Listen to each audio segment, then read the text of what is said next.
Мен қанаған нәтижелер де салды ақшалардың. Life is good бұл қаржы пирамидасы. Товардың басында тұрған 60-70%-ын рекламаға сарпташады. Сіз башында бірнеше жыл берешек көргеніңіз мүмкін. Тура емес, қаттап қойса ал сотталады, ал жооп береді. Бирок кайсы учурда каржы пирамидалар жабылат деген ой келиши мүмкүн.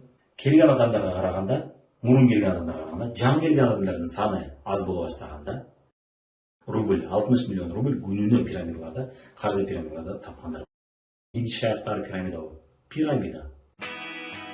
Саламатсыздарбы, урматтуу достор, биз дагы да тема улгандабыз. Демек, биз каржы пирамидалар жөнүндө тема улганып кетип атабыз. Демек, бизде экинчи блок каржы пирамидалар менен, кадимки классикалык каржы пирамидалар менен кадимки мыйзамдуу инвестициялар жөнүндө сүйлөп кетели. Анткени дегенде сизге албетте акчаңыз болгондо ошол акчаны көбөйтүп алсамбы деген ойлор келет, акчаны кайсы жака салсам туура болот деген андай ойлор келет. Батир алайын десеңиз, мисалы үчүн батир алуу үчүн көптөгөн суммада акчалар керек болот, Ошон үчүн мисалы үчүн мен 50 миң же 10 миң же 20 миңди, 100 миңди мен бизнес кылганга мүмкүнчүлүгүм, каалоом жок, же күчүм жетпейт, ошол акчамды кантип көбөйтсөм болот деген суроого жооп берүүдө, жооп издөөдө сиз каржы пирамидаларына кааласаңыз да, каалабасаңыз да, көпчүлүк учурда кабыл болосуз дагы, алданып калышыңыз мүмкүн жана ошол акчаңызды алдырып коюшуңуз мүмкүн.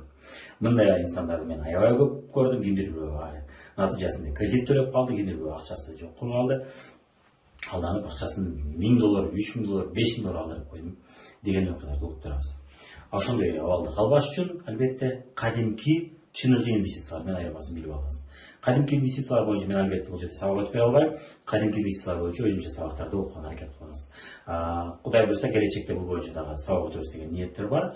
Эгерде өтө баштасам, албетте мени көрүп үйрөнсөңүздөр болот. Кадимки инвестициялар дегенибиз бул эмне деген суроо болушу мүмкүн. Бул фондовый биржа. Бул деген дүйнөдө өзү кандай бир компаниялардын сиз акциясын жана облигациясын, же мамлекеттердин акциясын, облигациясын алсаңыз болот. Мамлекеттердин акциясын эмес, облигациясын алсаңыз болот. Демек, бул өзүнчө илим, мисалы үчүн кандай бир компания болсо, ошол ишин өнүктүрүү үчүн, чоңоюу үчүн ал элден акча сурап, ошол акча берген үчүн аны өзүнө шерик акча эртең пайда түшкөндө, пайдадан шерик катары үзүрүн көрөсүң, бир үлүшүн көрөсүң деп акция чыгарышат. Ал эми облигацияда болсо, кандайдыр мамлекет биздин экономикабызга акча салсаңыз, биз сизге ошол мамлекетке түшкөн пайдадан сизге бөлүшөбүз деп айтат. Бирок мамлекетке түшкөн пайдадан эмес, деги гарантия түрүндө биз сизге төлөп беребиз дейт. Бул акцияга караганда көбүрөөк гарантиялуу банк депозитке окшогон куралдардын бири. Бул кадимки инвестициялар дегенибиз ушул. Жана банк депозити дагы бул кадимки инвестициялар. Ал эми каржы пирамидалар болот экен, азыр сиз бул жерде салыштырууда көрүп кетесиз. Каржы пирамидаларда көбүнчө бул жака акча салсаң, биз сага ушунча пайыз кылып чыгарып беребиз деп убада беришет. Дагы жанагы сөз убада. Каржы пирамидалардын негизги куралы бул кандай бир кооз убадалар. Ошол убадаларга элдер алданып келип, кой акчамды мен 1 жылда же жарым жылда же 3 айда чыгарып алат экем деп кызыгышып, же 4 айда чыгарып алат экем деп өтө кызыгып акча сала башташат. Анын натыйжасында албетте каржы пирамидалардын негизги максаты биз буга чейинки видеолорубузда айтып кеткендей, акча жыйнап алуу. Мүмкүн болушунча элден көбүрөөк акча жыйнап алуу. Бирок жыйнап алыш үчүн албетте ал элдерге акча шашат башында. Анан бир убага келгенде керектүү сумма топтолгондо жаап коюшат. Ал эми кадимки инвестициялар акча жыйноо, бир гана акча жыйноо эмес, акча жыйнап ошону бизнеске туура киргизип, ошол бизнести туура пайдаланып, өзү дагы пайда көрүү, и эл менен да бөлүшүү. Кыска мөөнөткө эмес бул. Бул жакта бар. Ал эми бул жакталар кыска бир 2 жыл, 3 жыл же 5 жылга ырасталган. Анча өтө сейрек кезде болуп калат, 20 жыл, 10 жылга расчет эсептелген программалар болуп калат, өтө сейрек. Көбүнчө булардын өмүрү кыска. Эми ар бир пунктка карап кетсек, албетте ар бир пунктун өзүнчө карабаңыз. Дээрлик баары бир караганда ошонун көпчүлүгү бар болчу болсо, анда каржы пирамидасы деп түшүнөсүз. Ал эми көпчүлүгү жок болсо, анда бул кадимки инвестиция экен деп түшүнөсүз. Мен ойлойм, бул блоктон кийин сиз кадимки инвестициялар эмне экенин дагы жакшы түшүнүп каласыз. Демек, биринчи пункт бул төмөн. Деги эле түшүнүп кетейин, инвестиция сиз акча киргизгенде сизде тобокелдин төмөн тобокел проекттер болот, орто тобокелдеги проекттер болот, жана жогору тобокелдеги проекттер болот. Бул жакта дагы риск көп эле бар. Деги инвестиция деген сөз айтканда бул дайыма жерде риск бар. Сиз кандай бирөө досуңуз же тууганыңыз дүкөн ачса, сиз ага акча берип турчу болсоңуз, келечекте мисалы үчүн шунча пайыз сеники болот, шунча пайыз меники болот дегенде, ал бизнес болуп кетеби, болуп кетпейби, аны эч ким алдын ала билбейт. Ошол себептен бул дагы тобокел иш. Деги эле инвестиция жана бизнес бул дайым тобокел. Кайсыдыр учурда азыраак тобокел болот, кайсыдыр учурда көбүрөөк. Бирок тобокел көбөйгөн сайын киреше көбөйөт. Киреше көбөйгөн сайын тобокел көбөйөт. Ал эми киреше азыраак болгон сайын тобокел азыраак болот. Көрдүңүз, бул боюнча мен көптөгөн видеолорумда дайыма айтып кетем, агрессивдүү инвестиция деп коет. Же агрессивдүү бизнес стратегия. Умеренный деп коет жана консервативдүү. Консервативдүү дегенде тобокели аз, киреше аз. Умеренный дегенде киреше орточо, тобокел орточо. Ал эми агрессивдүүдө тобокел көп, бирок киреше дагы көп. Демек, акчасы жок калышыңыз мүмкүн, акча көп түшүшү мүмкүн. Бул боюнча кандай бир жаңы ачылып аткан бизнестерге акча салчу болсоңуз, бул тобокел көп. Мисалы үчүн жакында мен иштешкен усталардын бири балык баксак, миллион акча керек, мен миллион салам, сиз миллион саласыз, тең черек болобуз деп сунуш кылды. Тобокел проект бул кетиши мүмкүн, болбой калышы мүмкүн. Миллионду 2 миллион кылып алышыңыз мүмкүн, же болбой калышы мүмкүн. Көрдүңүз, агрессивдүү инвестиция. Бирок муну мен эмнеге түшүндүрүп кеттим? Негизинен орточо тобокел бюджети бар деп атабыз, орточо умеренный подходду карасак, эгер умеренный көз караш менен акча салчу болсок, мына кадимки инвестицияларда 15%. 15%, 10%дан 15%га чейин түшсө, бул жакшы киреше. Ал эми каржы пирамидаларда өтө жогору пайыздарды беришет, бирок гарантия беришет. Бул жакта гарантия жок. Ушудан түшүнөсүз. Гарантия жок дегенибиз, сиз акчаңызды салып, бир жылда киреше көрбөй калышыңыз мүмкүн, көрүшүңүз мүмкүн. Гарантия бар болгон сайын анда пайыз аз. 6%, 5% болсо гарантия бар. Мисалы үчүн сиз ойлошуңуз мүмкүн, Coca-Cola'нын акциясын алсам мага көп акча түшөт. 2%дан 5%, 6%га чейин түшөт. Сиз эгерде бир үйдү алып туруп арендага берсеңиз, ижарага берсеңиз, бул көбүнчө орточо 4%, 5%, 6% жылына ушунча пайыз көрөсүз. Анда сиз кредитти салсаңыз, кредит жылына 15%дан 20%га чейин. Чындыгы пайыздарды айттым. Банк айткан пайыз эмес, сиз алган акчаңызды ушунча бердим деп санап чыксаңыз, 15%дан 20%га чейин түзөт. Көрдүңүз. Ал эми сиз үйдү сатып алып ушунча акча киргиздим, ушунча аренда берем, жылына ушунча аренда болуп калат экен, налогторду алып тастасам деп эсептесеңиз, 5%дан 6%га чейин. Коммерческая недвижимость деп коет, бул деген чоң бир здание алып туруп арендага берсеңиз, ал 8-9% болот. 10%га жетпейт көбүнчө. Ал эми акция облигацияларды алсаңыз, облигациялар аз берет, ал жакта тобокел аз. Ал эми акцияларда орточо 10-15%. Бул орточо. Ал эми агрессивдүүлөр бар, агрессивдүү мисалы үчүн сиз кандай бир жаңы ачылган компания, IPO деп коет, жаңы ачылып аткан компаниянын акциясын алып турсаңыз, тобокел чоң. Ал болуп кетиши мүмкүн, өтө күчтүү болуп кетиши мүмкүн, же болбосо жабылып калышы мүмкүн. Же болбосо такыр аз пайда көрүп калышыңыз мүмкүн. Бирок болуп кетсе 30%, 100%, 1000% деп көрүшүңүз мүмкүн. Бирок бул жакта тобокел бар, ошодон түшүнөсүз. Бул жакта сизге тобокелди айтышпайт. Жана тобокел жок, гарантия сизге төлөйт. Бирок көбүнчө чоң пайыздар, 100% жылына, 200% төлөгөн проектлерди көргөм, 400% төлөгөн проектлерди көргөнбүз, 500-600% төлөгөн кэшбри деген проект көргөнбүз, 400% жылына төлөгөн квестеран көргөнбүз, 3 айда акчам чыгып экен деп кубанып, көптөгөн адамдар акчасын салды, бирок акчасы жок калды. Ушул сыяктуу, бирок алар гарантия төлөйт башында. Кээ бир адамдар айтат, бул проект төлөп атат, демек бул каржы пирамидасы эмес да дейт. Албетте төлөйт. Эмнеге төлөйт болгону? Дагы көп адамдар акча алып келсин деп башында төлөйт. Убак элиңден жабылып калат. Бул проектлер, эгерде ал компания жаңы болчу болсо башында бир нече жыл төлөбөйт. Эмнеге? Эмнеге өзүңүз элестетиңиз, кадыр бир сиз бизнес ачтыңыз, ал бизнес чоңоюп атат, жакшы пайда киреше берип атат. Бирок аны сиз чоңойтом деген ниетиңиз бар болсо, сиз түшкөн пайданы жеп кое берсиз, туурабы? Эмне кыласыз? Кайра өзүнө киргизесиз. Мисалы үчүн мен көп айтам өзүмдүн сабактарымда, биз суу салонду биринчи раскрутка кылганыбызда 7 ай биз арендага гана иштедик.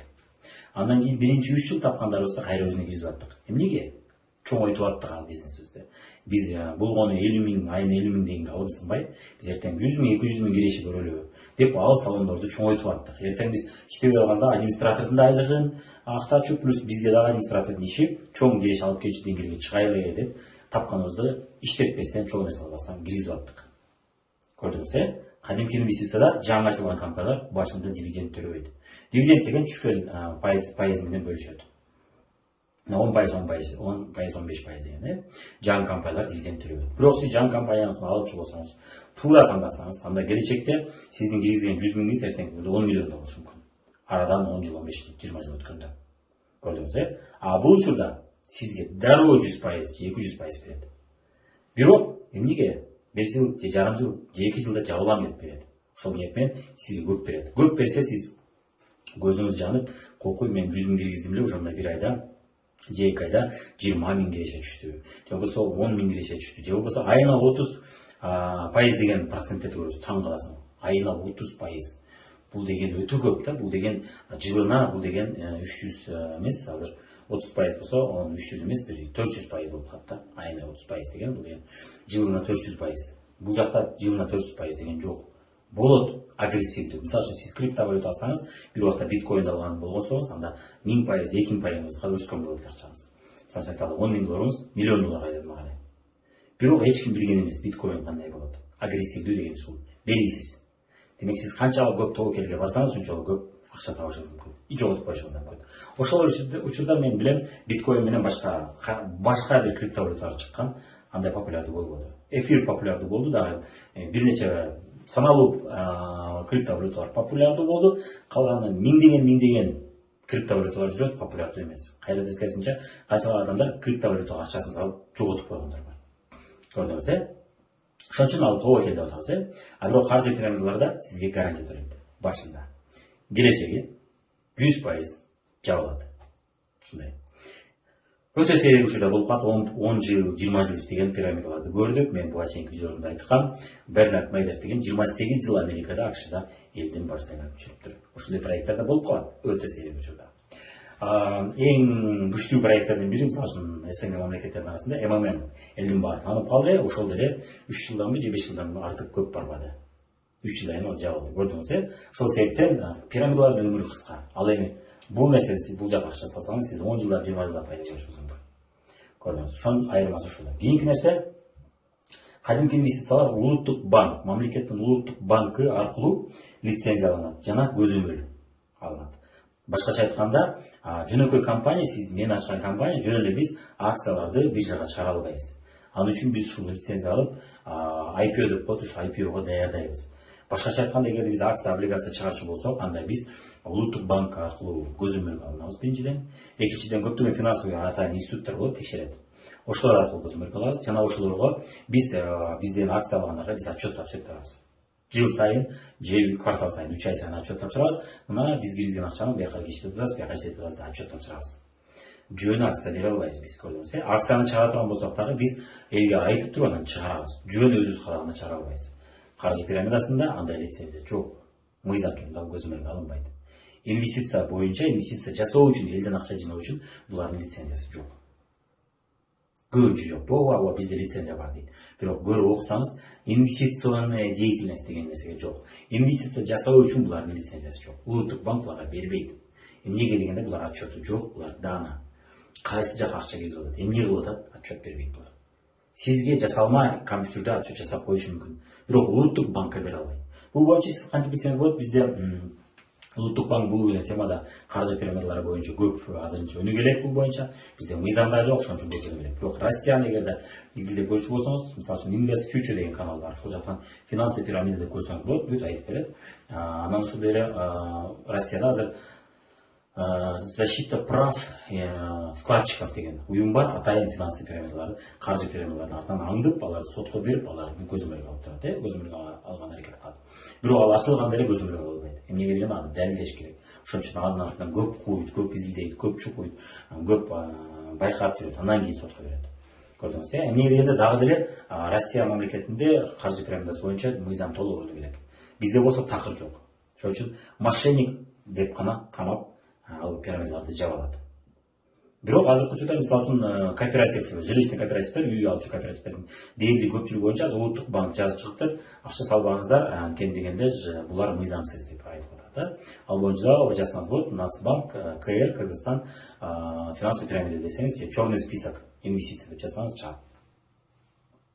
Черный список, мисалы үчүн Россияныкына карасаңыз чыгат. Мисалы үчүн Финика жакында жабылып калган Финикада черный спискакка кирген болчу. Азыр жилищный кооператив Bestway же Life is Good Гермес дагы черный спискакта жүрөт. Эмнеге дегенде инвестиция жасоо үчүн алардын лицензиясы жок.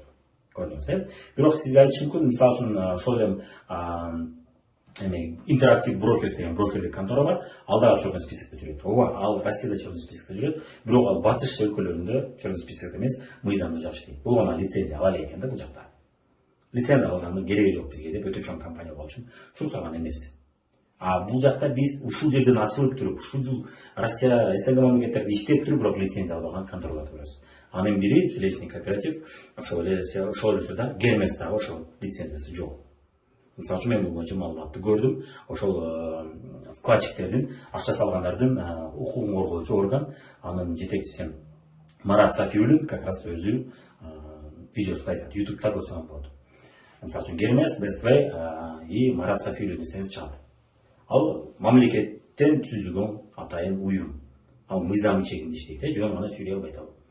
Кийинки нерсе, демек көрдүңүз, ар кандай брокердик конторалар бар, ар кандай акция чыгарчу, облигация чыгарчу уюмдар бар, финансылык уюмдар бар. Алар улуттук банк аркылуу көзөмөлгө алынат. Ошол учурда кимдир айтышы мүмкүн, банктар бул пирамида. Жок, банк пирамидасы. Банк мамлекет аркылуу көзөмөлгө алынат. Эгерде банк ишин туура жасабаса, лицензиясын кайра тартып алып коет. Мыйзам бузса. Көрдүңүз, кандай бир махинациялар жасачу болсо, кандай бир түшүнүксүз иштер жасалса, мамлекет анын лицензиясын алып коет. Микрокредит организацияларында лицензиясын алып коет. Көрдүңүз, жана чорный спискке киргизип коет. Көрдүңүз. Ошол себептен мамлекет тарабынан көзөмөлгө алынат. Финансылык пирамидалар, каржы пирамидалар мамлекет тарабынан көзөмөлгө алынбайт. Анткени алар өздөрү барып инвестициялык ишкана катары регистрациядан өтпөйт да. Алар болгону ЧП, ИП катары, же болбосо касса взаимопомощи, же болбосо бир кандай бир коомдук уюм деп ачылышат. Же болбосо бир коммерциялык уюм, бирок акча топтоо боюнча ал жакта жок. Сизден алганда болгону кандай бир башка келишимди окусаңыз, башка нерсеге акча алып аткан болот. Инвестиция катары албайт. Сизге инвестиция катары колуңузга бир документ, сиз ушул компаниянын акциясын алдыңыз деп бербейт. Эмнегеден алардын лицензиясы жок. Берсе дагы жасалма берип коюшу мүмкүн. Бирок аны сиз госрегистрге барып текшерсеңиз чыкпайт, ал жок. Эч жерде каттоодон өткөн эмес. Ал эми сиз могул кадимки жанагы брокердик конторалар, биздин Кыргызстанда мисалы үчүн фондовый биржа бар, фондовый биржага барып калчу болсоңуз, сизге юридикалык документ берет, сиз аны госрегистрге барып текшерсеңиз, катталган болот, каттоодон өтөт. Жанагы үйдү каттайсыз го, машинаны, автоунааны каттайсыз го, ошол сыяктуу каттоодон өтөт дагы, госрегистр аны каттайт. Биздин мамлекетте паланчанын атында ушул компаниянын ушунча пайыз акциясы же ушунча сандагы акциясы бар деп документ берилет. Бул жакта берилбейт. Жөн гана акча салдыңыз, сизге бир убада берди, документ жок. Госрегистрге барып текшерсеңиз, ал жок, жасалма документ болот. Мошенничество, көрдүңүз, мошенничествонун бир түрү. Кийинкиси, компаниянын бизнеси белгилүү. Сиз кандай бир, мисалы үчүн фондовый биржага барып алсаңыз, же болбосо брокер аркылуу алсаңыз, бул боюнча айтып кетейин, эмне деп аталат бул фондовый биржа деген эмне деп түшүнбөшүңүз мүмкүн. Фондовый биржа деген бул базар. Эмненин базары? Мисалы үчүн сиз мал базары басаңыз, мал сатат, кандай бир үй керектүү буюмдар, мисалы үчүн хозяйственный буюмдар, ар кандай кир жуугуч жана башкаларды барып алсаңыз, ал жактан ошондой нерселерди аласыз, ошол жакка барсаңыз. Ал эми фондовый биржада сиз акция жана облигация алсаңыз болот. Кандай бир компания өзүнүн акциясын чыгарат, мисалы үчүн Шоро жабык акционердик коом. Ошон үчүн Шорону мисал келтирбейин, мен Coca-Cola мисал келтирейин. Coca-Cola бул ачык акционердик коом. Ачык деген каалаган адам барып Coca-Cola'нын акциясын сатып алсаңыз болот. Шоронун каалаган адам сатып ала албайт, ал жерде белгилүү гана адамдар бири-бирине сатып алат. И бирөө сатып алам десе, кеңешип буга саталы же сатпайлы деп кеңешип сатышат. Көрдүңүз, бул жабык акционердик коом. Ачык акционердик коомдор мисалы үчүн бул дагы кайсы иш кылат. Мисалы үчүн биздин адашпасам РЕС, Токтогул кесип дагы ачык акционердик коом болсо эле адашпасам. Ушул сыяктуу компанияларды сиз анан алтын чукуп чыкчу компаниялар, Кумтөр бул ачык акционердик коом адашпасам. Ошол компаниялардын сиз акцияларын сатып алсаңыз болот. Муну фондовый биржа деп коет да. Фондовый биржа аркылуу сиз акция аласыз. Брокер деген бул ким? Брокер деген мисалы үчүн бул жакта мен айтам, ким деген болушуңуз мүмкүн. Сиз өз алдынча барып сатып ала албайсыз. Эмнеге сиз мыйзам көптөгөн нерсени билбейсиз, кантип тиркеш керек, кантип мыйзам түрүндө аны регистрация кылыш керек, кандай салыктарды төлөш керек, сиз туура эмес жасап коюшуңуз мүмкүн. Туура эмес каттап коюшуңуз мүмкүн. Ошол себептен брокер, мамлекет брокерлерге лицензия берет. Брокер, сен ортомчусуң, сен ушул документтерди каттайсың. Жанагы нотариус бар го, нотариус каттайт. Ошол сыяктуу брокер дагы бул акция облигациянын нотариусу десек болот да. Бирок биз канчалык көп акция сатып алсак, брокер ошончолук көп акча табат. Канчалык көп сатсак дагы ошончолук көп табат. Бул нотариуска окшогон контора. Ошол брокердик контораларда булар дагы мамлекет тарабынан көзөмөлгө алынат, жанагылар аны үчүн лицензия алат. Ошол үчүн сиздин документиңизди туура эмес каттап койсо, ал соттолот. Ал жооп берет. Каржы пирамидаларда брокер жок. Эч ким жооп бербейт. Көрдүңүз, эми кийинки нерсе, демек мына көрдүк, эми сиз фондовый биржа аркылуу акция алсаңыз, ал компания эмне бизнес кылат белгилүү. Сиз аны көрсөңүз болот, ачык, айкын отчеттор бар. Ачык айкын сиз аны сайтына кирип көрсөңүз болот, эмне жасап атат. Барып ишканага барып көрсөңүз болот, жакын жерде болсо. Бүт нерсе ачык айкын. Бул жакта каржы пирамидаларда эмне бизнес жасап атканы белгисиз, чоң. Кандайдыр бир сүрөттөрдү коюп коюшу мүмкүн сайтта, бирок сиз барсаңыз ал ишкана жок болот. Көрдүңүз, ошон үчүн бул нерсеге маани берип, көңүл буруңуз. Жок ишкана, жомоктор, ошондой нерселерге сиз акча салып аткандыгыңыз. Акча кайдан түшөт десе, бир недвижимость иш кылат ушул бизнесмендер. Же болбосо бир капир тиякта спортто ким утуп алышын утуп алат, алдын ала билет, утуп алат, ошол утуп алганда сен кирген акчаңа жарашасың, сен менен бөлүшөт, сен акчаңды спортко киргизет, анан табып берет дейт. Ал капирди эч ким көргөн эмес. Каерде иштейт, көрсөтпөйт, маалымат жок. Текшерем десеңиз, эч ким көрсөтпөйт аны. Көрдүңүз, ушудан билсеңиз болот. Кийинки нерсе, кийинки көрсөткүч брокер. Бул жакта сиз кайсы бизнестен акча түшүп атат билесиз. Coca-Cola, Шоро, кайсы компаниянын алтасы билесиз, бул жакта билбейсиз. Көрдүңүз, кийинки нерсе, брокердик контора аркылуу аласыз сиз акция облигацияларды, өзүңүз тандайсыз, бирок баалуу кагаздарды өзүңүз тандайсыз. Бул жакта аламын. Жок, мен өзүм тандабай, мен түшүнбөйм десеңиз, анда фонду деп коет. Фондун алсаңыз болот. Фонду деген бул бир 10 чакты же 20 чакты компаниялардын акцияларын сизге, бирок ошондо сиз көрүп аласыз кайсы компаниялар. Ошо компаниялардын акцияларын сизге кимдир бирөө уже тандап, ушул надежный, күйүп калбайсың, акчаң жок болуп кетпейт деп, надежный бир компанияларды тандап пакет түрүндө сатат. Түшүндүңүз? Сиз өзүңүз тандай албайсыз, мен фонддон эле баштайын десеңиз болот да. Мен азыр билбейм, түшүнбөйм десеңиз, фонд алып баштасаңыз болот. Фонддо киреше көп түшпөйт, азыраак түшөт. Бирок түшүнүп алыш үчүн, ишенип алыш үчүн, аралашып алыш үчүн жакшы вариант. Анан банк депозит окшоп, мен зато билбейм деген вариант. Фонду деген ошол. Ал эми бул жакта сиз түзмө-түз ала албайсыз, көпчүлүк учурда. Өзүңүз тандабайсыз. Анан деги эле акция облигация алтасыз, бул чоң суроо. Эмне алтасы түшүнүксүз. Фонду деп айтышы мүмкүн сизге. Бирок ал фондду сиз, мисалы үчүн, госрегистрден текшерсеңиз, же брокердик конторалар аркылуу текшерип беришти деп көрүп бер десеңиз, чыкпайт. Жок ал. Ал жерде компьютердин ичинде сен ушунун акциясын алтасың деп сизди алдашы мүмкүн. Бирок аны сиз текшерчү болсоңуз чыкпайт. Көрдүңүз, ошон үчүн сиз мүмкүн болсо кандайдыр бир акча сал деген уюмдар аркылуу салганыңызда өтө кылдардык менен мамиле кылышыңыз керек. Андан көрүп башыңызды оорутпай, мүмкүн болсо брокердик конторалар аркылуу алганыңыз жакшы. Жана инвестиция боюнча сабактарга катышыңыз. Акция облигацияны кантип тандаш керек, кантип фундаментальный анализ деп коет. Бул да өзүнчө илим. Буга жарым жыл, 1 жыл убактыңыз кетип окуп коюңуз. Эгерде мен акчамды көбөйтүп билип алайын десеңиз. Эч убакта эсиңизде болсун, сиздин ордуңузга бирөө мен сенин акчаңды көбөйтүп берейин деп чуркабайт, сизден башка. Эгер ошону чуркайм десе, анда бул жакта болушу мүмкүн көбүрөөк. Көпчүлүк учурда брокердик контора сиздин ордуңузга тандабайт аны. Сиз тандаганга кеңеш берип коюшу мүмкүн, бирок ал кеңеш бергенге укугу жок. Кеңеш берип коюшу мүмкүн. Эгерде мага кимдирбөө кеңеш берсин десеңиз, анда финансовый консультант деп коет. Финансовый консультанты дагы мыйзам түрүндө мамлекет көзөмөлдүк алат.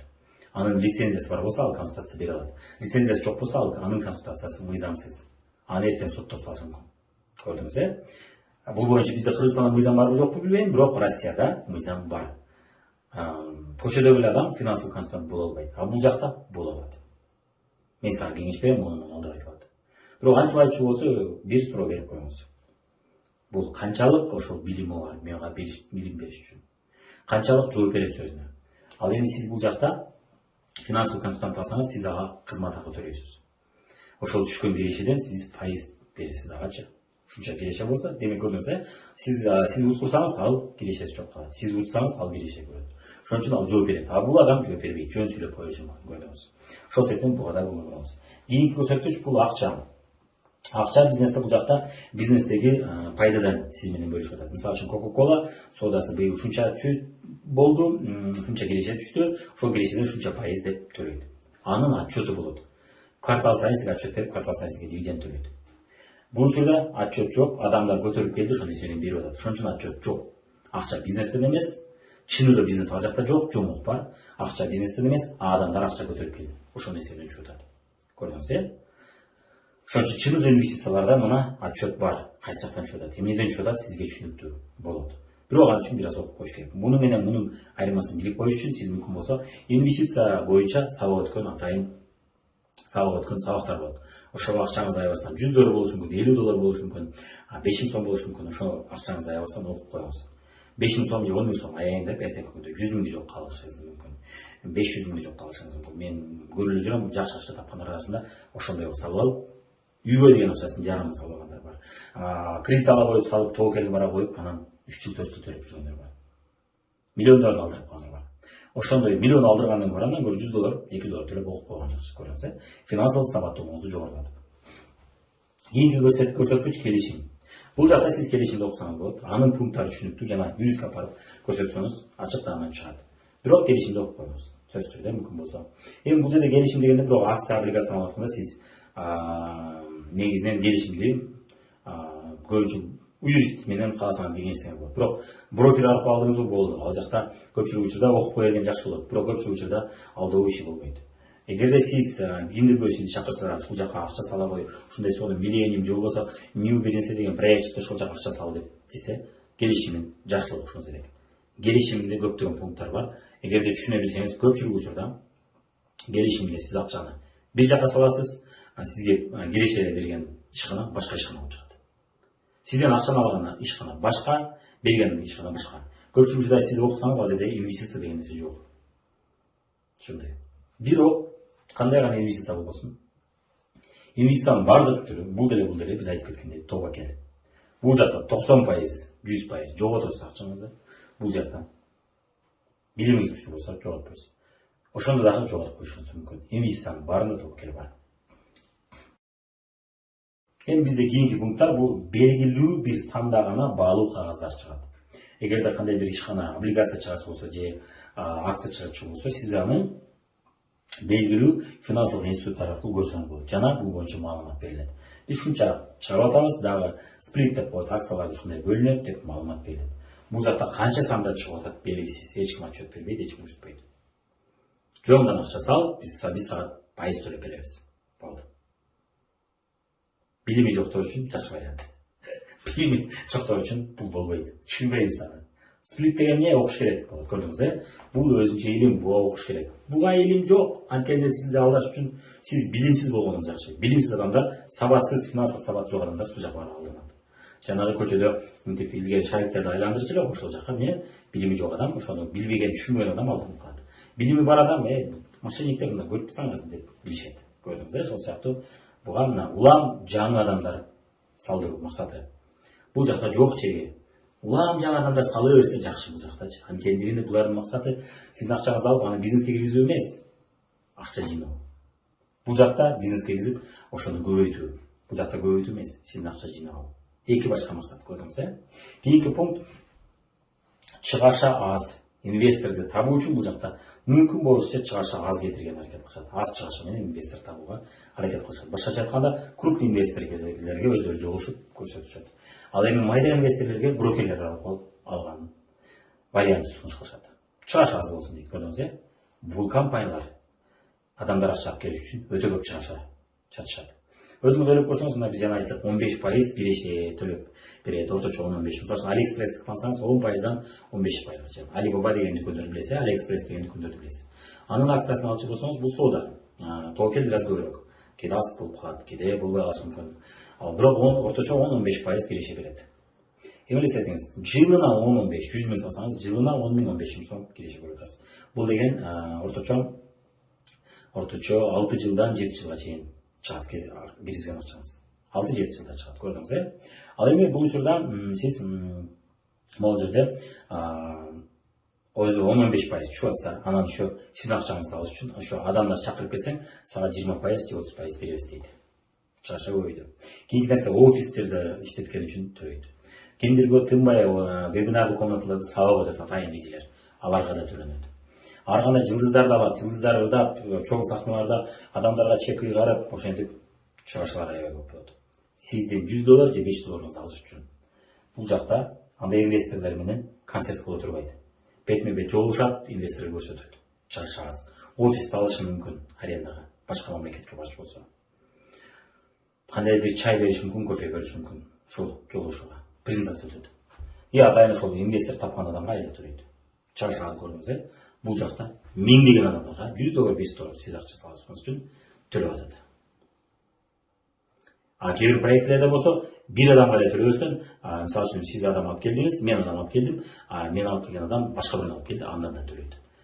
Туура тармактык маркетингде ушинтип төлөнөт. Бирок тармактык маркетингде маркетингке өзү 60-70%. Мисалы үчүн сиз Coca-Cola'ны көрчү болсоңуз, Colgate, Head and Shoulders'ты көрсөңүз, алар маркетингке 60-70% товардын баасында турган 60-70%ын рекламага сарпташат. Сатыш үчүн, көбүрөөк товарын сатыш үчүн, элге таанымал болуш үчүн, адамдар улам алып тарыш үчүн. Белек түрүндө болушу мүмкүн, ар кандай акциялар, ар кандай ортомчуларга төлөнөт, ошентип отуруп 70% бул ошол кардарга жеткиче төлөнөт. Инвестицияда андай эмес. Инвестицияда 70% деген жок. 70% болсо анда тобокел өтө көп. Эгерде сиз кайсы бир проект акча салчу болсоңуз, бул жакта деле жылына 70% болсо анда тобокел чоң.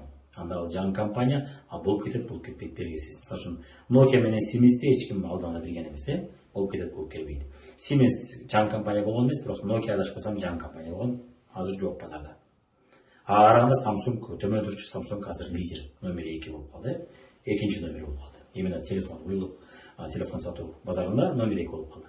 Көрдүңүз, тобокел эч ким билбейт. Сиз Nokia'га салсаңыз, азыр утулган болот экенсиз. Бирок Nokia багында жакшы киреше берген. Бирок сиз Nokia жаңы ачылганда башында акча киргизип калсаңыз, Nokia жабылгыча сиз 70%, 100% көрүп калган болушуңуз мүмкүн. Киргизген акчаңыздан пайдасын. Көрдүңүз, тобокел чоң деген усул да. Бул жакта чыгаша көп болот. Тобокелден тышкары чыгаша. Еще мындан тышкары сизге гарантия жылына 100%, 200% берип атат. Кайдан алат ал акчаны деген суроо. Албетте, ал инвестиция жасап айтат. Инвестиция жасаса ага жылына 15-20% түшмөк. Өзгөчө баса мол проекттерде 20%, 25%дан жогору беришет да бул каржы пирамидаларында. Бул жакта жок андай. Болсо дагы тобокел көп анда. Анда сизге брокер же болбосо сиздин финансовый аналитик консультантыңыз айтат. Тобокел көп, буга бардык акчаңды салба. Өзү инвестицияда мындай принцип бар, бардык акчаны бир жака салба биринчиден, бөлүп ар жака сал биринчиден. Экинчиден, жанагы умеренныйга көбүрөөк сал, консервативга көбүрөөк сал. Аны мисалы үчүн айталы 100 000 акчаң болсо, ошонун 10%-ын лотерея катары ар кайсыга салып кой. Болуп кетсе болуп кетти, болуп кетпесе жок, унутуп койдум деп көз караш менен салсам болот. Максимум 20%, 30% сал акчаңды. Ошондой эле тобокел жакшы көрсөң, 100 000-дин 30 000-ын ошондой сал. Тобокел көп, бирок киреше көп проекттерге сал. Калган 70 000-ди надежныйга сал дейт да, умеренный менен консервативныйга сал дейт. Ошол сыяктуу бул жакта ошол. Кийинки көрсөткүч криптовалюталар боюнча. Буга чейин айтпай кеттим, буга чейинки блокто эми ушул жерде көрүп айталам. Криптовалюта. Криптовалютанын баары тең эле каржы пирамидасы эмес. Криптовалютанын чындап биржада ойнотуп аткандар бар, алар каржы пирамида эмес. Алар ачык сиз сатып алсаңыз болот. Валютаны сатып алгандай эле криптовалютаны да сатып алсаңыз болот. Бирок криптовалютанын келечегин эч ким билбейт. Мындан ары өсөбү, өспөйбү, же токтоп калабы, же болбосо АКШбы, же Европа мамлекеттери жок, биз биткоинди албайбыз, эфирди албайбыз, биз өзүбүз криптовалюта чыгардык. Ушуну гана биз мыйзам деп эсептейбиз деп койсо бүттү. Криптовалютанын курсу түшүп кетет, эч кимге кереги жок болуп калат. Билбейбиз. А балким криптовалюта ошол биткоин мисалы үчүн эң негизги валюта болуп калышы мүмкүн. Билбейбиз аны дүйнөлүк. Ошон үчүн бул тобокелде агрессивдүү инвестиция. Болуп кетсе болуп кетти, болбосо жок. Ушуну оңдоңуз керек. Ошон үчүн эми бул жерде мына биржада сиз карасаңыз саналуу гана бир ончакты гана биржада ойнотуп аткан криптовалюталарды көрөсүз. Ал эми каржы пирамидасына барсаңыз толон топой криптовалюта бар. 1000ге жакын криптовалюта бар болсо, ошонун 990-ы ушул каржы пирамидаларындагы криптовалюталар. Бузова деле өзүнүн криптовалютасын чыгарды, Павел Дуров деле чыгарды деп айтса болот, Ооба, Павел Дуров бирок биржага чыгарды. Каржы пирамидалары биржага чыгарбайт аны. Эмнеге дегенде аны чыгарыш үчүн лицензиясы болуш керек. IPO'дон өтүш керек. Ал контрол, ал деген мамлекетке катталат, жана башка. Бул да жок. Буларда жок көбүнчө. Ошон үчүн эгерде сизге тармактык маркетингге окшоп, мына адам чакырып келсем ушу криптовалютаны алып алса сага ушунча пайыз төлөйбүз десе, көпчүлүгү андай проекттердин 80-90% бул каржы пирамидадагы криптовалюталар. Алар биржага чыга керек. Мисалы үчүн OneCoin мен буга чейин айтып кеттим. Дагы бир видеолорунда OneCoin бизге келгенде ачылганда бир 6 же 7 жыл болуп калды. 7 жылдан бери фондовый биржага кирелик. Адамдар болсо окуй биз биякта эмне болуп атабыз, акча табабыз деп бири-бирин чакырып келип, бири-биринин салган акчасын эсебинен байып алышты. Мен канаган эжелер салды акчаларын. Ошондо мен айткан, эгерде фондовый биржага чыкса, анда бул биткоин ошол криптовалюта болуп кетиши мүмкүн. Болбош эле, билбейт эч ким. Чыкпаса бул ачык, анык каржы пирамида. Дагы эле келген жок. Демек не мақсаты жоқ андай фондовый биржаға шығам деген мақсаты жоқ. Бұл қаржы пирамидасының бір түрі. Көрдік, е? Кейінгі нәрсе, бірнеше юридикалық компаниялар, бұл жерде алмашып қалыпты. Қаржы пирамидаларының дағы бір көрініштердің бірі, сіз жаңа айтып кеткенде, ал жерде документтерін оқысаңыз, мысалы үшін ақша сіз салушы ешқана башқа, ақшаны сізге төлеуші ешқана башқа, орта жолда бизнес қылған ешқана башқа. Ешқаларды бөліп қойған жүргеннен. Қайсы компанияны ұшып жатады? Best life. Life is good. То есть best way. Life is good, best way. Ұшындай болды. Шоға мен аны қаржы пирамидасы деп нақ айтпасам да, шының барын түсінген адам қаржы пирамидасы екен деп түсініп қалады. Қазір көпшілік аналитиктер, финансовый аналитиктер ютубта көрсеңіз болады, қаржы пирамидасы деп айтып жатады. Мен де көп бұл компанияны іздеп отырып қаржы пирамидасы екен деп түсіндім. Life is good, бұл қаржы пирамидасы. Мен 100%, мен тура айтып отырмын, мен 100% адашпаймын деп айтпаймын. Бұл менің ойым. Менің ойым ақиқи болды, бұл ең тура ой деп айтпаймын. Бірақ мен көпшілік үшін адашқан емеспін. Жоңын айта бермеймін, білбесем. Бұл мәселені изілдеп жүр. Бұға шейін мен так айта албайтын. Менде күнөө санау болады. Мен ошол өзүнүн компанияның өзүнүн документтерин окуп отуруп, каржы пирамидаларынын мен белгилерин көрүп аттым. Бирок акыркы аналитиктердин даныларын көргөндөн кийин алардын аналитикасын сиз ютубтан көрсөңүз болот. Life is good пирамида деп жазсаңыз чыгат көп аналитиктер. Ошол Invest Future деген ат аябай күчтүү обзорщик бар. Мен айткан Марат Сафиуллин каржы пирамидалардын артынан кууйт, аңдыйт, байкап жүрүп, аны сотко берет, алдага айтып атат. Жөн айтканын угуп бербейбиз биз. Алардын айткан даныларын көрсөң, чындап каржы пирамидалардын белгилери көп экен. Ошол сыяктуу документтер ар кандай. Плюс офшор. Офшор дегенибиз бул кандай бир свободная экономическая зона деп коет. Бул деген мамлекет аларды көз өңгө албайт. Көпчүлүк ошол каржы пирамидалары жасаган, иш жасаган мамлекет башка, алар катталган мамлекет башка. Эмнеге десең, эми ал жакта мыйзам бар, бул жакта мыйзам жок дейт. Бирок сен негизги ишиңе Россияда же СНГ мамлекеттеринде болуп жатат, ушул жака аралашпайсыңар десек, бул жакта мыйзам жок деп коюшат. Ушул айтат. Финикада ошондой айткан, мына каржы пирамидасы болуп чыкты. Офшор. Свободная экономическая зонада ачылган компаниялардын көбү. Офшорлорду сиз билип алсаңыз болот. Аны көрсөңүз болот, аналитикаларды көрүп жүрүп түшүнүп каласыз. Кандай бир айталы бир Африкадагы мамлекеттер болушу мүмкүн офшор. Офшорлор көп Кипрде ачылган болушу мүмкүн. Бирок өзү бизде иш кылат. Ошондон түшүнсөңүз болот, офшор документтеринен көрөсүз. Ал эми кадимки инвестицияларда түшүнүктүү юридикалык документтер, анан моундай махинациялар жок. Акчаны бул жака алабыз, бул жака салабыз деген жок. Ана гетто лицензиясы, инвестиция ишине лицензиясы барбы жокпу? Азыркы учурда Best Life is Good да ошол документтер жагынан көп чатак маселелер бар экен да. Алар жилищный кооператив катары катталбапты өзү мамлекетте. Бирок биз жилищный кооператив биз деп айтат. Ошо көрдүңүз, мыйзам өзү болот. Ушул сыяктуу фактыларды көп көрсөңүз түшүнөсүз. Кийинки нерсе партнердик компания. Партнердик компания бул жакта таза сиз мисалы үчүн ушул акцияны сатышып койдум, сага ушунча киреше бердик деп айтат, Анан ал узун тамак болуп кетпейт. Анан мисалы үчүн мен Асан үйрөттүм, Асанда сатты, Асанды саткандан дагы, анан Жазгүл дагы сатты, Жазгүлдү саткандан, Асанды саткандан мага дагы түштү десе, бул көп тарамактуу болот, Көп тарамактуу инвестицияда не выгодно. Эмнеге дегенде биз айтып кеттик, 10-15% атасы, и гарантия орточо. Ал эми 70%, 50% төлөөчү болсо инвестиция, ошондой акча берсе инвесторлорго, анда бул тобокели көп проект. Эми элестетиңиз, ушунча тобокели көп проектке акча салып, ушундай компания ээси ушул жакта иш кылса, ушунча адамдарга акча төлөп, жиндүү алып, тобокели көп жака акча киргизип, сизге ошо акча берип. Эмне бар? Эмнеге бар? Демек ал акча жыйнаш үчүн атат. Ал эми эгерде көп жылдык инвестициялык контора болсо, ал эч убакта көп тармактуу төлөй албайт. И чыгашасын азайткан аракет кылат. Бул жакта чыгашасын көбөйткөн аракет кылат. Эмнеге? Көп акча жыйнаш керек. Батыраак, тезирээк жыйнаш керек. Ошон үчүн чачып атат акчаны. Бул жактагы ишкалар чачпаган аракет кылат. Көрдүңүз, себеби ал өзүнө да пайда көрүш керек. Инвесторлор да күйүп калбаш керек. Максаты башка болду. Ошон үчүн ал аз гана пайда берип атат. Өзү дагы аз гана пайда көрүп атат. Бирок көп акчанын эсебинен көп пайда көрүп атат. Көрдүңүз, Ал бул жакта аз акчанын эсебинен көрөк пайда көрөсүң деп сизге убада берет. Эми мына партнер алып келсе көп төлөнөт. Мисалы үчүн сен партнер алып келсең, ал партнер алып келсе, эми сага биз мындан да көбүрөөк, жыйына көбүрөөк процент төлөйбүз сен салган акчадан. Мисалы үчүн айталы, сен акча салдың 100 000, эми сен артыңан адам алып келсең, 20% сен алып келген үчүн төлөйбүз, еще сага 100% эмес жылына, сага 120% төлөйбүз десе, каржы пирамиданын белгиси. Сіз адам алып келгеніңіз үшін, ал ақша салған үшін сізге 120% қайдан алады? Қайдан алады? Егер де сіз ақша салған проектте риск тәуекел көп болса, да пайда көп деп отырсыз. Бір оған ешкім білмейді алдыңғы. Криптовалютаны мысалы қазір ақша салсаңыз білмейсіз. Мысалы үшін биткоинді бүгін алдыңыз, эфирді бүгін алдыңыз. Ал өсіп кетеді, düşіп кетеді білмейсіз. Мысалы үшін кеше жақында ол düşіп кетті. Елестетіңіз, бұл компания не болады?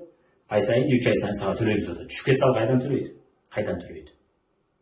Көрдіңіз, бұл гарантияда. Демек ал жақтан төлеп өтеді криптовалюта. Биткоинді алып сатқаннан төлеп өтеді ал. Ал адамдардың көтеріп келген ақшасынан төлеп алады. Ошон үшін ал төлей алады. Көрдіңіз, ал бұл жақта егер сіз биткоинді алсаңыз ал düşіп кетсе, сіз ешнәрсе пайда көрмедіңіз. Бұл нормалды бұл жақта. Бұл жақта жөнөкөй сауаты жоқ адамдар түшінбейді, ай маған төлеуге қойды, бұлар алдап жатады деген сөз қосылады. Шоның үшін алар мындай қылбайды. Көрдіңіз, екі нәрсе так бірден төлейді. Бірдей төлейді. Басқаша айтқанда, бұл жақта сізге кадимки инвестицияларда егер де сіз инвестиция сатсаңыз, акция облигация сатсаңыз, сізге бірдей 50% төлейді. Ал енді бұл жақта башында келгендер көп төлейді. Қаржы пирамидаларда сен башында келіп қалсаң, бүгін саған шунша пайыз береміз. Ертеңгі жылдан келсең, саған азырақ беріп қаламыз дейді. Неге ана айтып жатады? Адамдар ақша салып қалсын, анан 5% беріп қалайды, аналар мақтансын. Реклама мақсатында шундай қылады. Көрдіңіз, бұлардың ақшасы ептеп көп ақша жинау. Бұлардың ақшасы ептеп көп ақша жинау емес. Түшінген адамдар салады, токерге барады, шоу даяр. Бұл жақта түшінген адамдар келеді. Аларды қызықтыру үшін дару төлеш керек. Көрдіңіз, шоның үшін әлбетте башында ақша салдырып, елдерге ақша төлеп жатқанын көрсетіш керек бар. Реклама ретінде. Бұл жақтан да реклама жасау дұрыспайды. Көрдіңіз, кейінгі нәрсе келешек башында жоқ. Кадимки инвестицияларда егер де сіз жаңа ашылған компанияға ақша салсаңыз, мен бұл açıdan айтып кеттім, сіз башында бірнеше жыл келешек көрбөшіңіз мүмкін. Мысалы үшін қазір Газпромдың акционерлері биыл келешек көрбөдү. Эмнеге? Северный потокты курушты. Германияға, Түркияға Северный поток көрүштү. Келешек жоқ, дивиденд жоқ азырынча. Мысалы үшін Berkshire Hathaway деген Warren Buffett дүйнөдө эң бай, экинчи орунда турчу мурун, азыр билбейт экенмин, 304 орунда турат. Эң бай инвесторлордун бири Berkshire Hathaway деген компаниясы бар. Ал бир нече жыл, көп жылдан бери дивиденд төлөбөдү. Ачык айтат, биз дивиденд төлөбөйбүз көп жыл бою. Эмнеге? Эмнеге биз компанияны чоңойтуп атабыз. Себеби дегенде сиз бүгүн 10 миң эмес, эртеңки күндө 100 миң пайда көрсүн деп, биз дагы эртеңки күндө 100 миң киргизген акчабыздан 100 миң пайда көрөбүз деп чоңойтуп атабыз компаниябызды, бизнесибизди чоңойтуп атабыз дейт. Көрдүңүз, жаңы компанияларга акча салдырабыз дейт. Жаңы ачылган компанияларга акча салдырат, жана ал компанияны чоңойтуш үчүн көп жыл бою ошол компанияга түшкөн келешегин жебестен кайра өзүнө киргизебиз болот. Башында көпчүлүк компаниялар кадимки инвестицияда төлөбөйт дивиденд. Анан көп жыл өтүп, ал уже бардык жакты элеп, уже дальше чоңойгон эч жак жок, биз чоңоюп бүттүк, кайка чоңоюп элек дегенде дивиденд төлөйт. Каржы пирамидаларында башында эле төлөй баштайт. Сиз кошулдуңузбу 3 айдан кийин, 1 айдан кийин, 2 айдан кийин дароо пайдаңызды көрөсүз. Кайдан алдат аны? Белгисиз. Себеби дегенде анын инвестициясы жомок, ал инвестиция кылып аткан жок. Ал чынында элдин акчасын биринин шапкасына мингизип, элдин артынан келген адамдардын акчасын берип атат. Бирок кайсы учурда каржы пирамидалар жабылат деген ой келиши мүмкүн. Келген адамдарга караганда, мурун келген адамдарга караганда, жаңы келген адамдардын саны аз боло баштаганда, уже төлөш кыйын боло баштайт. Уже ачкан адам түшүнөт. Болду, токтотуш керек деп. Эмнеге дегенде ал күн сайын артка кетип аткан болот. Элге төлөш керек. Улам жаңы келген акча аз болуп, бирок элге төлөй турган акча көбөйө баштаганда, компания уже жабылышты ойлойт. Ал качан келиши мүмкүн? Албетте, убадага ишенген адамдардын чеги болот. Ошол адамдардын чегине келгенде, уже убадага ишенген адамдардын саны барып азая баштаганда, мурункудай жапырылып келбей баштаганда, ал пирамида жабылат. Кимдир айтышы мүмкүн, мен убагында чыгып калам. Ошол компанияны ачкан адамдан башка эч ким билбейт аны алдыга. Ал оюн кошуш, лотереяга жанагы эме бар го, жана аппаратка барып ойнойт эле го мурун, эмне деп коет аны, акча салып ойнойт эле, казино окшогон, Ошо казинонун ээсинен башка аны эч ким ута албайт. Уткан адамдар саналуу гана болот. Көпчүлүк сөзсүз түрдө утулат. Деген сыяктуу каржы пирамидасындагы кирген адам көпчүлүк учурда утулат. Утуп алгандар бар, алар кичине ойноп эле чыгып кетишет көбүнчө. Бирок алар да утулат. Жана ошол жол менен тапкан акча эч убакта буйрубайт. Биз көп көрдүк. Тешип чыгат, буйрубайт. Bir убакта күнүнө 60 миллион тапкандар болгон экен. Рубль, 60 миллион рубль күнүнө пирамидаларда, каржы пирамидаларда тапкандар болгон экен. Бирок азыр алар тилемчи болуп калыптыр. Адамдар $100, 1000 рубль, 5000, 3000 рубль акча сурап калышыптыр. Эмнеге? Мына жукпайт деген ушул тагдырга барат. Көрдүңүз, ошон үчүн бул оюн лотерея сыяктуу, бул жанагы казино сыяктуу. Каржы пирамидаларынан мен ойнойм десеңиз, бул пирамида. Кимдир айтышы мүмкүн, идиш аяктагы пирамида бул. Пирамида. Эмнеге дегенде, 10 киши 200 сомдон же 300 сомдон көтөрүп келди. Жогоруда кимдир бирөөгө бир 3000 сомдук, 2000 сомдук идиш аяк берип койду. Эми 15 киши деп коелу, 15 киши 300 сомдон көтөрүп келгенде 10 киши 3000 болот, 15 киши 4,5 миң, 3000 сомдон берди, 1,5 сомду өзүнө алып калды. Дейли, мисалы үчүн 1,5 сом пайда көрдү. Эми мына бир кишиге 3000 сом бериш үчүн 15 киши 300 сомдон алдырды. Эми 10 киши 3000 сом алыш үчүн, идиш аяк алыш үчүн канча киши 300 сомдон алдырып коюш керек? 300 сом берип колуна убада алыш керек, келечекте алам деген. Көбөйтөбүз канчага? 10 киши алыш үчүн 10го көбөйтөбүз. 15 киши болсо 150 киши курга алыш керек. 100 киши алыш үчүн 1500 киши акчасын берип курга алыш керек. Ал эми 1000 киши алыш үчүн 15000 киши акчасын берип курга алыш керек. Макул 15000 кишини таптык. 150.000 киши болгондочу уже табуу кыйын боло баштайт. Жана убадага ишенгендер, буга лотереяга окшоп ойногон жакшы көргөндөрдүн саны бүтө баштады, азая баштады. Эмне болот? Төлөш кыйын боло баштайт, бериш кыйын боло баштайт. Адамдар наалай баштайт. Ошол жерде адамдар бар, анан заявление жаза баштайт, же болбосо адамдар кете баштайт. Анан каржы пирамидаларды аңдаган Финпол, мурун Финпол болчу, азыр эми кайсы уюм көзөмөлдөйт экенин билбейм. Финпол анан бул ошондорду аңдып, бул акча жыйнап атат элден, мыйзамсыз деп, бул боюнча атайын органдар бар. Бул боюнча көзөмөл кылышат. Мисалы үчүн биз кайрымдуулук иши боюнча акча жыйнап туруп элге бердик. Интернеттен көрүп аттыңыздар, бирөө ата костюм, жана мед костюмдарды, маскаларды алып берип аттык. Ошол мезгилде дагы биздин артыбыздан органдар түшүп бизди текшерди. Анан биз скриншотторду көрсөтүп, мына, анан видеолорду көрсөтүп, мына тараттык, мына биздин отчетубуз деп отчет бергенде, анан биздин андай мошенник эмес экенибизди түшүндү. Ошол сыяктуу элиза буюм болобу, кандай болобу артынан түшөт. Туура кылышат. Элдин акчасын 200 сом болобу, 300 сом болобу, аны дагы алып койбош керек эч убакта. Эгерде андай кылбаса, эртең 1000 сомдуктар дагы ойнола баштайт. Көрдүңүз, менин оюмча элиза буюм болобу, төшөк болобу, идиш аяк болобу, аны ачкан адамдарды органдар барып камаш керек, акчасын гана албастан. Бирок билбейбиз эми кандай, кээ бир учурда акчасын алып камага коюп аткандар, билбейбиз. Балким ошондой болуп аткандыр, бирок бул боюнча мыйзам чыкса жакшы болмок. Бул боюнча албетте мыйзам чыгаруу үчүн биз аракеттер жасаганы, аракет кылабыз Кудай буйрса. Анда эмесе бул видео жаккан болсо, сиздин таныштарымдын арасында кимдир бирөө акчасын алдырып койбосун десеңиз, кимдир бирөө ошол нерсени сиз кааласаңыз, бул видеону сөзсүз түрдө бөлүшүп кетиңиз. Жана бул видеону колдоп, лайк басып коюңуз, комментарий жазыңыз. Биз канчалык көп бул видеолорго сиз комментарий жазып, канчалык көп лайк баскан сайын YouTube ушул видеону көбүрөөк элге көрсөткөнгө аракет кылат. Канчалык көп адам бул видеолорду көрсө, ошончолук көп адамды биз акчасын жоготуп коюудан, элди алдоодон, аферист болуп кетүүдөн алдыга сактап калабыз. Ал эми мындай пирамидаларды ачкан адамдарды түрмөгө отуруп калыштан сактайбыз. Ал эми биз буга көз жумуп койсок, ошондой пирамидаларды ачкандардын саны көбөйүп бара берет, түшүнүп түшүнбөй, билип билбей. Албетте түрмөгө отургандар да көбөйөт. Жана үйүн алдырып коюп, акчасын алдырып коюп, нанын алдырып коюп ачка алгандар андан да көп болот. Мисалы үчүн жакын арада Финикодон ыйлаган видеолорду көрдүк. Мен кичинекей декретте отурган аял элем, биз үйгө деген топтогон акчамды мен аларга берип коюп ишенип, эми ал акчам жок, биз кайдан үй алабыз деп ыйлап аткандарды көрдүк. Жалгыз аялмын дегендерди көрдүк. Мен нанга да акчам жок эми депчи. Көрдүңүздөр, мен декретке деп топтогон акчам болчу, мен аны көбөйтүп алам деп, ал акчам да жок калды. Мен эми кайсы акчага жашайм, мен эми балдарымды таштап ишке чыгам деп ыйлагандарды көрдүк. Ошондойлордун саны аз болсун десеңиз, бул видеону таратыңыз, комментарийге ой пикириңизди жазыңыз, жок дегенде комментарийге лайкты басыңыз, жана видеонун өзүнө да лайкты басыңыз. Канчалык көп просмотр болуп, канчалык көп лайк болсо, канчалык көп комментарий болсо, бул видео ушунчалык көп элге тарайт. Ошол үчүн таратууга жардам бериңиз. Жана кээ бир түшүнүп түшүнбөй, тармактык маркетинг бул арам дегендер дагы түшүнүп калышат деген үмүттөбүз. Экөөнүн айырмасы бар экен, экөөнү адаштырбай. Сиз эгерде тармактык маркетингде иштесеңиз, андан бетер каржы пирамидасы эмне экенин түшүнүп калгандан кийин тармактык маркетингде алдамчылар дештен алысыраак болуп калышат. Жок дегенде эки аяк болуп сүйлөп калышат мындай нерсени. Ошол себептен таратууга жардам беребиз.